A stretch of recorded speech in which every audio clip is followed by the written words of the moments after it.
मुंबईतल्या अंधेरीमधली बातमी अखेर 13 वर्षांनंतर अंधेरीतल्या फायर स्टेशनचा मार्ग मोकळा झालाय। भाजप नगरसेवक रुपेश सावरकर यांनी मुख्यमंत्री फडणवीस यांच्याकडे नवीन अग्निशमन केंद्राकरता पाठपुरावा केलेला त्याला यश आलंय। लवकरच अंधेरी पश्चिमेतल्या चित्रकूट ग्राउंडवर अग्निशमन केंद्र उभारण्यात येणार आहे। मुख्यमंत्री फडणवीस यांच्या आदेशानंतर अग्निशमन केंद्र उभारण्याचा मार्ग मोकळा झालाय।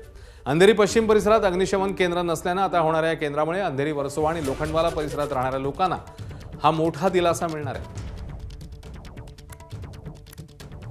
13 वर्षापासून फायर स्टेशन रिझर्वेशनचा एक प्लॉट आहे चित्रकूट, जो 13 वर्षापासून प्रलंबित आहे आणि तिथे फायर स्टेशनचं उभारणं खूप अगोदर करण्यात यायला पाहिजे होतं, पण ते आतापर्यंत झालं नाही।